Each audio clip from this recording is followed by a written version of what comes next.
Logo que nossos filhos nasceram, não demorou para descobrirmos qual era o sentido da frase "descubra a vida selvagem, tenha filhos". Uma fase muito divertida. Claro que a gente agora, com a idade que a gente tem, uma saudade aliviada.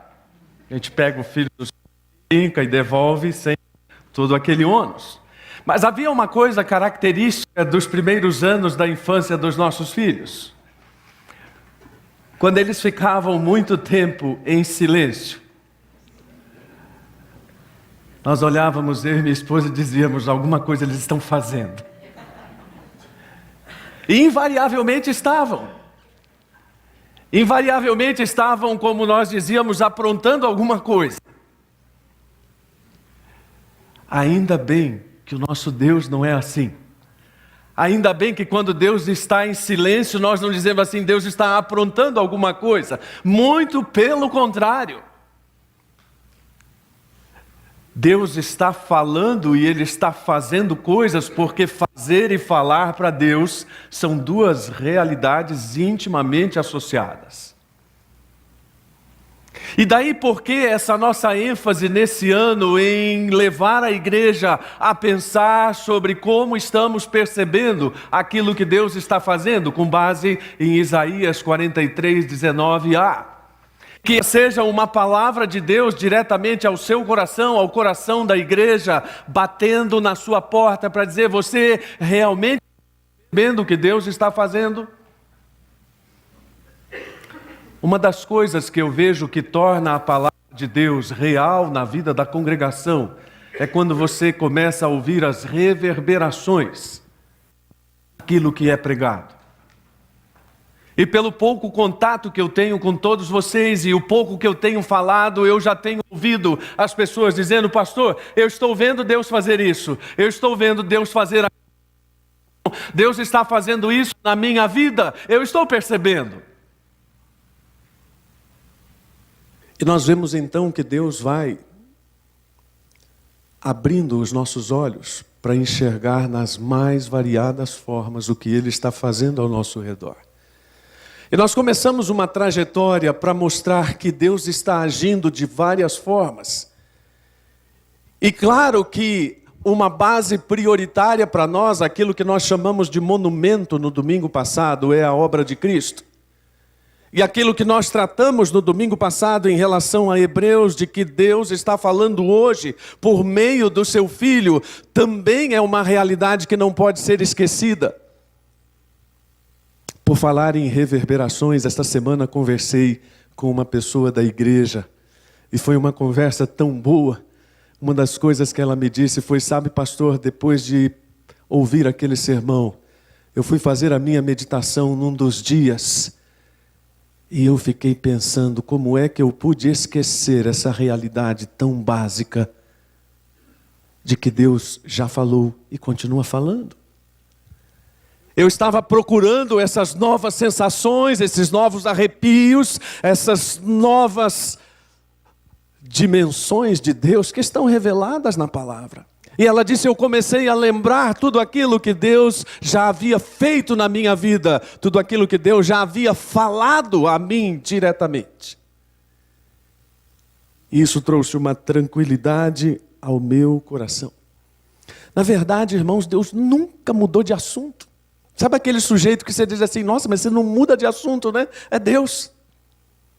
Deus é um sujeito que não muda do assunto ou não muda de assunto, porque desde a sua revelação inicial lá no livro de Gênesis, Ele apontava para Jesus e Ele continua fazendo isso.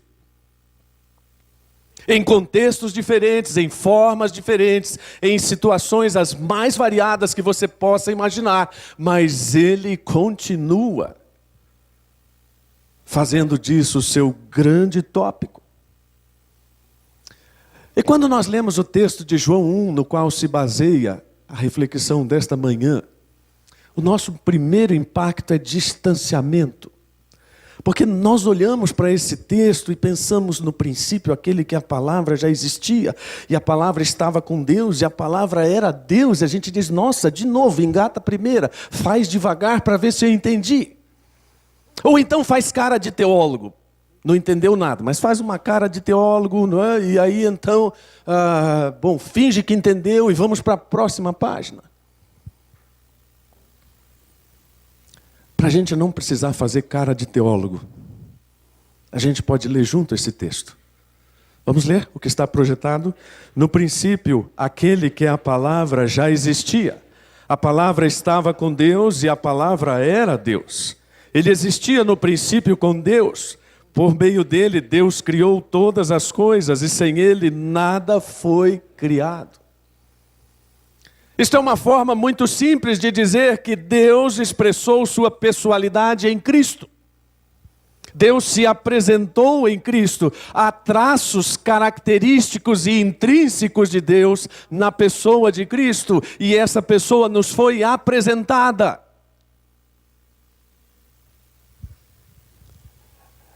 Nós pensamos que Deus está falando de realidades profundas, e Ele está. Mas essas realidades profundas só fazem sentido se forem entendidas de forma bem prática. E essa forma bem prática é Jesus vindo à terra e Deus dizendo: ei, esse sou eu. Muito prazer. Aquilo que nós, seres humanos, mais entendemos, expressão. Dizem algumas pessoas que a arte é tudo aquilo que nós queremos dizer e não conseguimos traduzir em palavras. E eu acho esse pensamento lindo. Porque quando eu vejo alguém dançando com toda a técnica, com toda a beleza possível, eu digo, não é possível exprimir isso em palavras. Quando eu vejo alguém tocando com toda a virtuosidade e fazendo a alma da gente voar, calma, é voar no sentido metafórico. Eu penso, isso não deveria ou não poderia ser traduzido em palavras.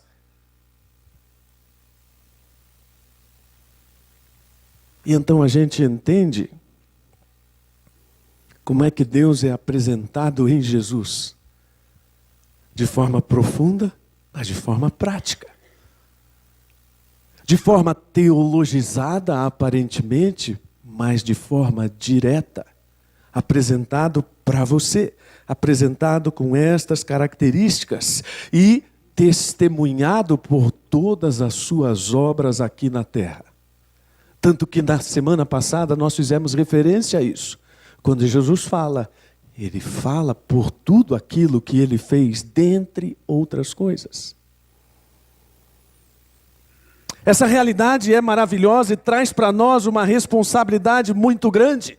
Porque não basta repetir que no princípio era a palavra, mas é preciso entender as dimensões dessa palavra. Ou seja, Jesus é a expressão de Deus e essa expressão tem características que saltam do texto, que saltam da Bíblia, que saltam da revelação. É uma palavra criadora, é uma palavra reveladora, é uma palavra redentiva.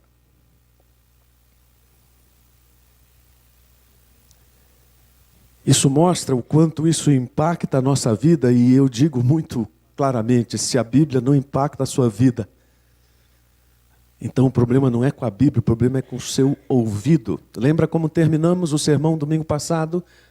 Não está ouvindo? Talvez seja o caso de chegar um pouco mais perto. Albert Mohler diz que a Bíblia não é um compêndio de histórias curtas e boas, e sim uma grande metanarrativa da obra de redenção de Deus, que envolve a vida no mundo. O que nós estamos tentando fazer, eu, pastor André, pastor Felipe, é construir uma grande narrativa desta metanarrativa. Para que a história que Deus tem contado à humanidade seja reverberada aqui, seja compreendida pelas pessoas e cause empolgação em nós. E que não tenhamos todos os dias ou todos os domingos esta cara de paletó, de quem vem aqui, ouve um sermão, canta algumas coisas e volta para casa e nada muda e nada acontece. Precisamos a cada domingo ser renovados na percepção de que Deus está agindo e principalmente está criando pela sua palavra. Eu acho que foi lá no Almanac que eu mencionei que nós vivemos hoje uma grande pressão da filosofia de certas religiões orientais. E uma dessas pressões é que nossa mente deve silenciar totalmente, de forma que nenhuma palavra seja ouvida dentro de nós. Para com isso, agora! Isso é mentira!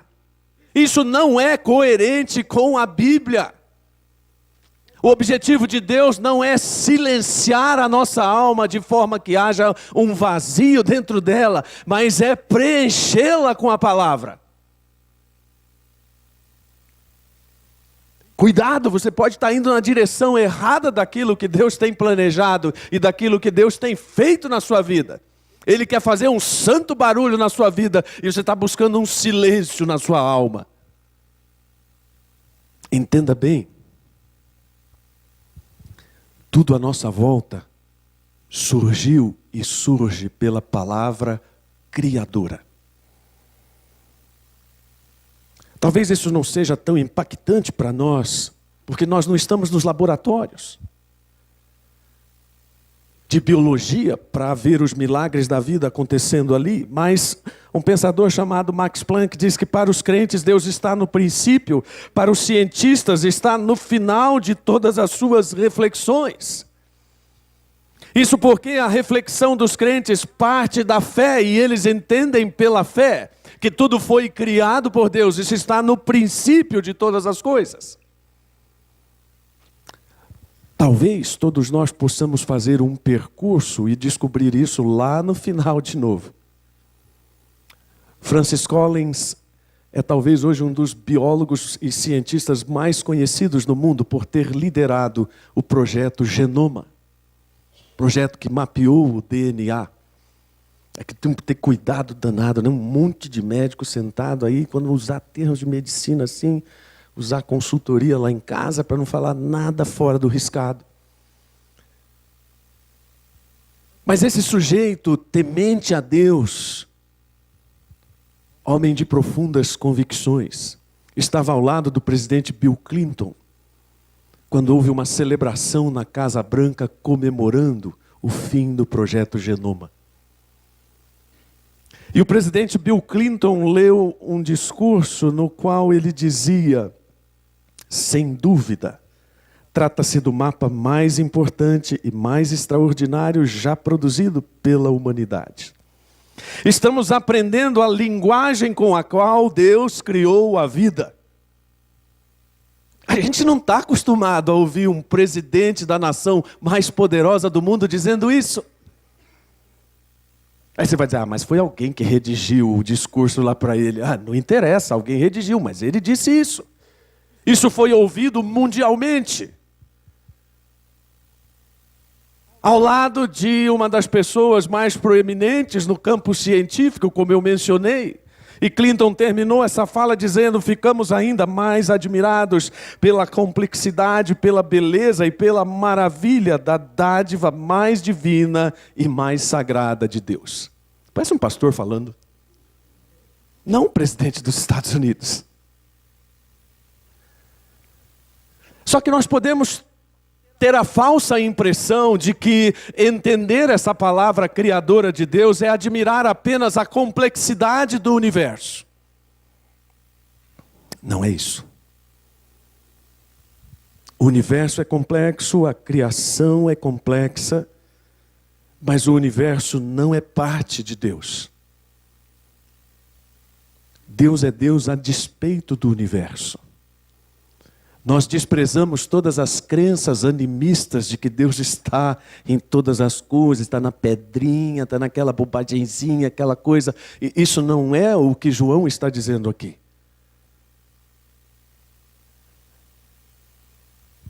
Deus existe pela sua complexidade, pela sua capacidade criadora, mas não está restrito a ela. Por isso que tantas vezes isso é confundido com aquilo que os gregos disseram. Muita gente olha esse texto e diz, João estava citando Platão. Não. João não precisava citar Platão, porque Platão falou do Logos e colocou o Logos como a causa primária de todas as coisas. Não! A Bíblia não foi escrita para reforçar a filosofia grega. A Bíblia foi escrita para testemunhar a palavra de Deus. E se ela fazia referência a algo anterior, esse algo anterior não eram os filósofos gregos. Era a própria palavra de Deus. Especialmente aquilo que ele já havia falado no que nós chamamos de Antigo Testamento ou Primeiro Testamento. E o que Deus falou lá no Primeiro Testamento é: eu sou. Esta é a minha palavra, esta é a minha palavra que realiza, e esta é a minha palavra que cria todas as coisas. E principalmente, coisas que não são trazidas à existência por acidente. Porque uma das coisas mais terríveis de ouvir no dia de hoje, não sei se você concorda, é que nós somos frutos de um grande acidente. Eu me sinto muito mal quando eu ouço isso. Porque eu prefiro pensar que isso não é compatível com o pensamento de Deus. E por um raciocínio lógico, se a vida é um acidente, não é possível que ela tenha qualquer propósito. Pois acidente e propósito excluem-se um ao outro. Quando alguém disser para você: olha, você é fruto de um acidente, você diz: eu sou bem planejadinho. Fui bem planejadinho. Estou até bem melhoradinho. E mais do que isso, Deus me fez para ter propósito de vida. Deus me fez para entender a sua ação, e Deus me fez para entender que aquilo que na verdade Ele queria produzir em mim era a luz da sua palavra. João trabalha muito com as palavras vida e luz. E muita gente também se debate sobre o significado destas palavras, e é óbvio que nós não estamos falando de um fenômeno físico. É óbvio que nós não estamos falando do fôlego de vida. Mas estamos olhando para cá para entender que aquilo que traz a luz e a vida ao homem é o conhecimento e a verdade, porque é o que faz sentido no contexto. E não que nós precisemos disso, mas eu e você estamos vendo o efeito da luz e da verdade na vida de pessoa que nós, ou de pessoas que nós conhecemos. De pessoas que estão sendo transformadas por isso, cujas vidas estão sendo criadas e recriadas por isso. E isso impacta toda a nossa vida. Eu volto ao que eu falei. Se você não crê naquilo que a Bíblia diz, o impacto na sua vida é muito negativo. Isso tem efeitos sobre a forma como nós lidamos com o casamento. Porque se não cremos na capacidade de Deus criar e recriar, não teremos disposição para trabalhar as muitas recriações do casamento. Não confundir com recreações. Recriações. Se nós não entendemos direito isso aqui, nós não teremos a menor motivação para fazer missões. Porque afinal de contas, nós vamos dizer, cada um escolhe o seu destino. E se essas pessoas lá do Oriente Médio, ou se essas pessoas em prisões não quiserem ouvir de Cristo, problema delas. Não. Nós nos sentimos responsáveis por essas pessoas na medida em que nós entendemos como Deus está trabalhando. Nós temos sustentado um missionário em prisões lá no Ceará, um rapaz que saiu das drogas, que eu tive o privilégio de discipular e batizar. Hoje ele está no meio daquela confusão lá no Ceará. E as mensagens que ele tem passado são bem diferentes daquelas mensagens que a gente tem ouvido pela mídia. Numa delas, alguns dias atrás, ele disse: pastor, ore, tem muita gente inocente morrendo aqui. O que faz aquele rapaz estar no meio de rebeliões, no meio de perigos, para dizer para aquelas pessoas que o único propósito da vida é Jesus, é a convicção de que ele tem, que esta palavra ela é transformadora, senão ele não estaria lá. E toda vez que nós conversamos com algum missionário, é isso que brota das palavras dele. Ele está lá porque ele acredita que a palavra que ele leva, que a palavra que ele prega é criadora, é recriadora.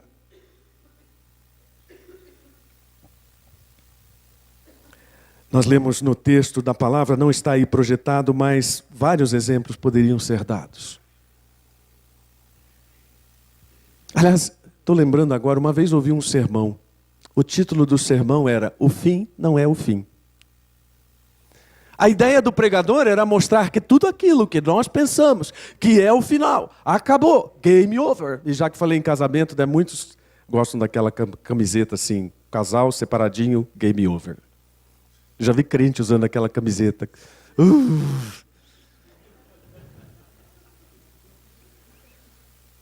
Não tem game over, o fim não é o fim. A ideia do pregador é exatamente mostrar a realidade criadora do Evangelho em Cristo é capaz de fazer coisas absolutamente impensáveis para nós.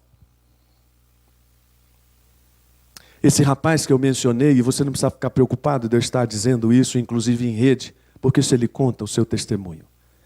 Ele tem uma das histórias mais improváveis que eu já vi.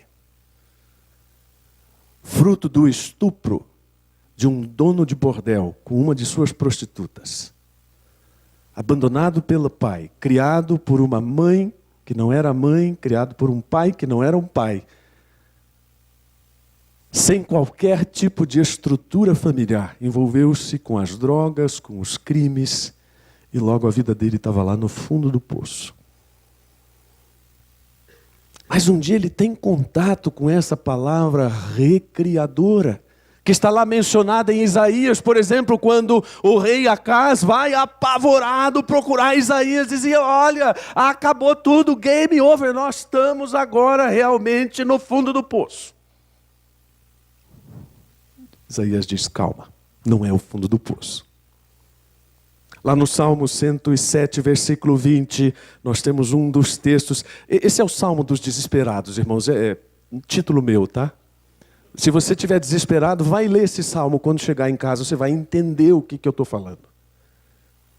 Ele apresenta algumas situações de pessoas que já não tinham mais esperança nenhuma, que davam a vida por perdida. Mas então Deus enviou a sua palavra. Está lá no 107:20. Enviou a sua palavra e os curou, livrando da sua destruição. Isaías 55:11, o conhecido texto diz assim: será a palavra que sair da minha boca. Por tudo isso nós vemos que Deus está agindo e está fazendo da sua palavra em Cristo a sua principal forma de expressão. Deus não dança, embora não haja nada de errado em dançar, dependendo do contexto. Deus não toca, Deus não canta. Ele às vezes faz poesia na Bíblia, mas Deus fala. Isso me leva a uma resposta. Ou pelo menos deveria nos constranger a uma resposta. Deus, na verdade, Ele tem essa capacidade de trazer a vida, de brilhar na escuridão, e isso é a única coisa que faz sentido para quem está com a vida vazia. Vamos ler juntos novamente o que está projetado. Aquele que é a palavra possuía a vida, e sua vida trouxe luz a todos. A luz brilha na escuridão, e a escuridão nunca conseguiu apagá-la. É óbvio que escuridão aqui é a ausência da verdade de Deus. Nós vivemos hoje um tempo muito engraçado, para não dizer triste, em que as pessoas estão dispostas a crerem em tudo e, por consequência, não creem em nada. Você já pensou nisso? O caminho mais próximo para você não crer em nada é crer em tudo, crer em qualquer coisa. Porque crendo em qualquer coisa, você será desviado disso. Alguns observadores e filósofos têm notado que neste nosso tempo há uma espécie de incredulidade desapaixonada. Não se crê mais nas coisas. E isso faz de nós, ou faz para nós, um alerta muito perigoso em relação aos jovens. Vou fazer um parênteses aqui.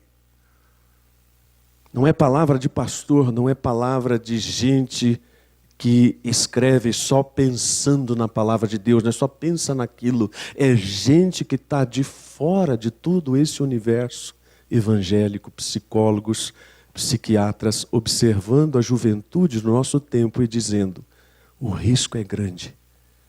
Juventude sem passado, sem perspectiva de futuro, sem atenção para a história, sem vocação para a relação humana, é o fim. É o fim porque exatamente essa capacidade, essa abertura enorme de crer em tudo, de fazer tudo, está tirando dos nossos jovens a sua principal característica de humanidade relacional, de fé e de perspectiva tridimensional, passado, presente, futuro. Fecha parênteses, isso é para uma outra conversa. E isso tem tudo a ver com o que nós estamos falando, porque essa palavra é comunicadora. Eu gosto de pensar em Deus como alguém que fala e que colocou a realidade de Cristo explicitamente exposta. Essa é uma expressão que eu gosto. João faz de Cristo uma explícita exposição. E embora não seja uma tradução das mais recomendáveis, mas nós poderíamos traduzir João 1 como: no princípio Deus se expressou.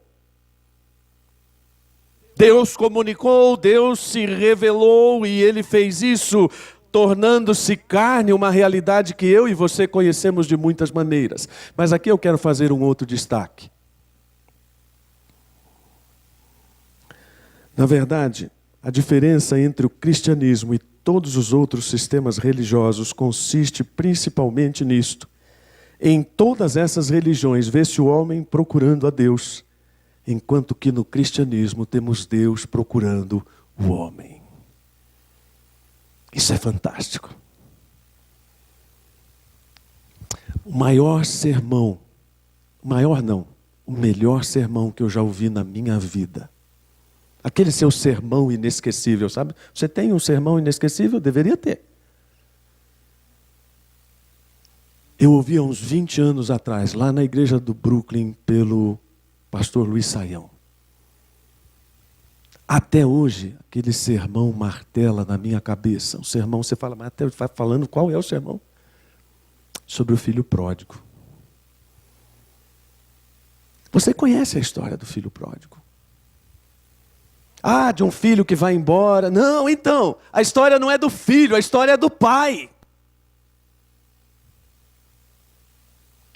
Os nossos focos ficam alterados e nós às vezes não prestamos atenção naquilo que realmente está em evidência. E o que está em evidência é um amor de pai que não tem paralelo.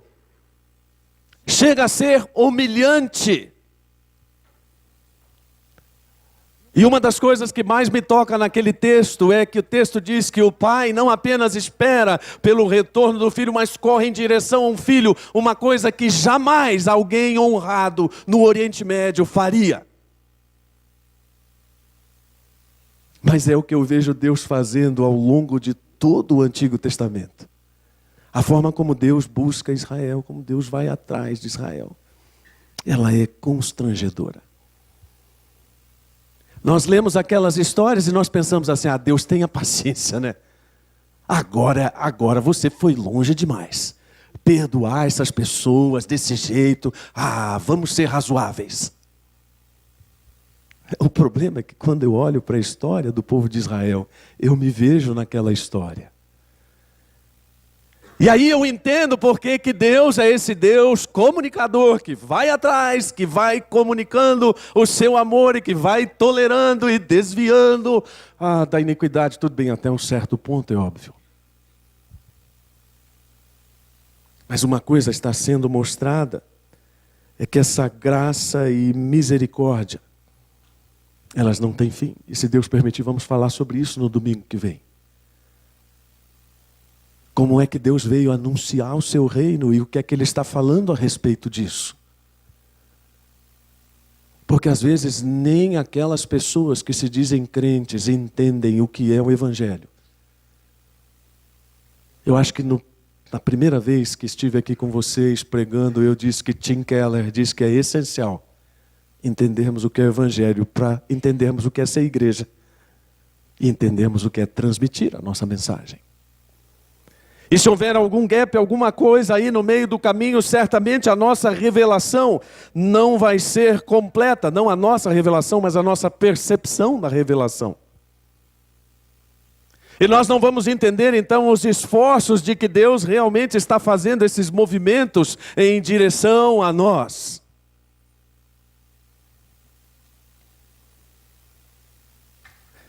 Eu não sei você, espero que todos os outros pregadores que passam por aqui tenham esse desprendimento de dizer aquilo que mais povoa as suas orações. Aquilo que mais povoa as minhas orações é eu dizer para Deus que eu não sei lidar direito com a graça. A gente prega sobre a graça, a gente canta sobre a graça, a gente ouve sobre a graça. E toda vez que eu dobro os joelhos, como eu fiz hoje pela manhã, eu tenho que dizer, eu ainda não entendi direito esse negócio. Ainda não entendi isso que faz parte dessa última característica da palavra. Uma palavra que vem para libertar, para resgatar. Vem para tirar você do domínio de toda essa escuridão, dessa ausência de Deus, dessa ausência da comunicação de Deus. E eu quero ler com você a última parte do texto ou sobre o qual nós estamos meditando, os versículos 10, 11 e 12. Vamos ler juntos? Veio ao mundo o que ele criou, mas o mundo não o reconheceu. Veio a seu próprio povo e eles o rejeitaram. Mas a todos os que creram nele e o aceitaram, ele deu o direito de se tornarem filhos de Deus. Uma das coisas mais interessantes do ministério pastoral, quando nós estamos ensinando novos crentes, é chegar em João 1,12. E a surpresa que muitos manifestam ao saber, então eu não era um filho de Deus?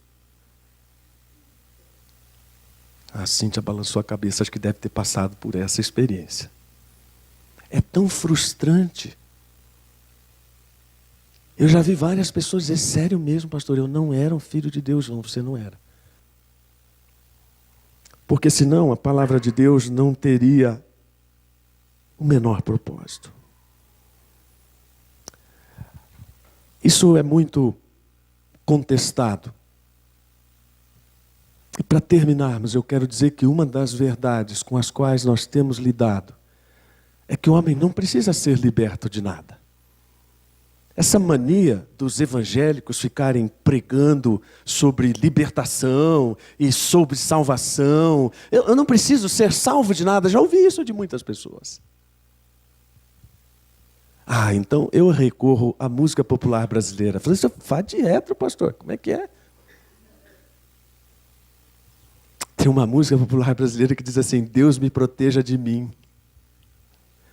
Até o compositor popular entende esse negócio. De que a autossuficiência é um perigo para nós. Aliás, comportamento muito observado na igreja. Eu às vezes fico olhando, a minha sogra, com todo o seu jargão do interior, dizia assim, ficou só manjando o pezão, do sujeito. Eu fico só manjando o pezão da igreja. Gente que lida com questões de alta complexidade aqui nas suas vidas profissionais, desafios enormes, decisões. Aí vem para a igreja, quer beber aguinha com açúcar teológico. E se o pastor falar uma palavrinha mais teologizada, sai bravo. Espera aí. Vamos acertar algumas coisas aqui.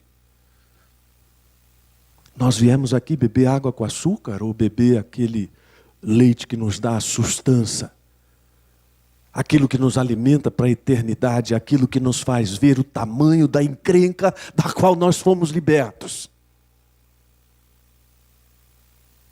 aquilo que nos dá a dimensão do que Deus está fazendo e de toda a graça que foi recebida, e de uma observação muito simples: não se tem na história do cristianismo um testemunho de alguém que tenha negado a Cristo no leito de morte. Mas está chovendo história de gente que no leito de morte se arrependeu de ter vivido sem Deus. Procura na internet que você vai achar. Jean-Paul Sartre, uma renca de filósofos aí, ateístas, chorando suas agruras de alma nos últimos minutos de vida, dizendo: vivi no vazio e vou para o vazio. Não entenderam essa realidade da palavra que nos tira dessas trevas. Quero terminar dizendo que aquilo que a palavra nos disse hoje é que Deus continua falando. Você fala, mas essa não foi da semana passada? Foi. Mas você não esperou eu completar. Deus continua falando por meio de Cristo, que é Ele próprio, a palavra de Deus. Essa palavra, ela é criadora.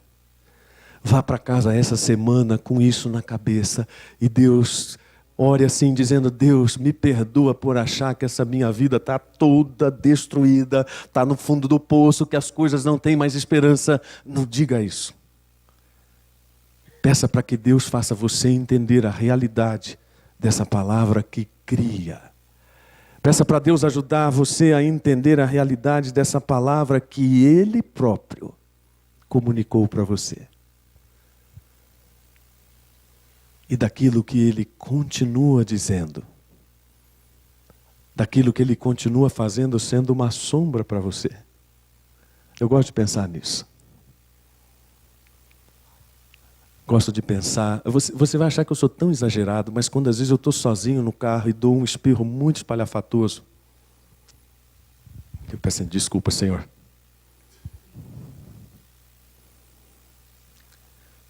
Não é para ser mais espiritual que você que espirra e não fala nada. Não é isso.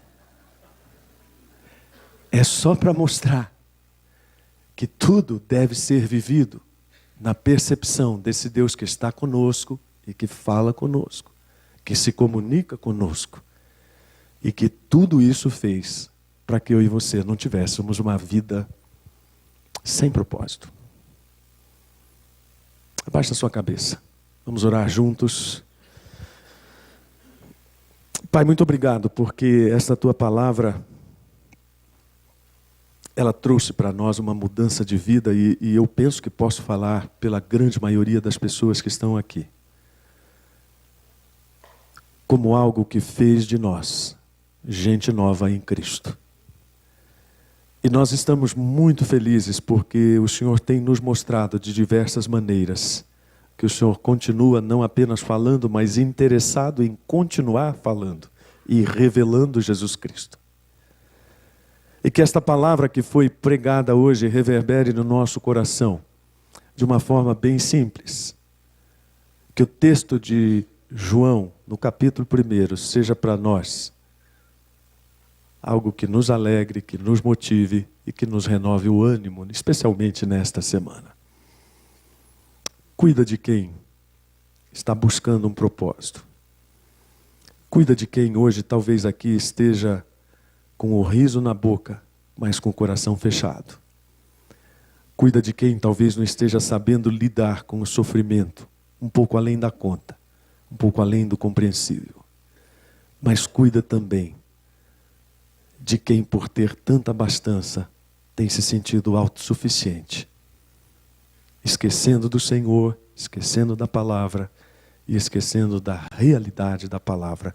Nós oramos em nome de Jesus. Amém.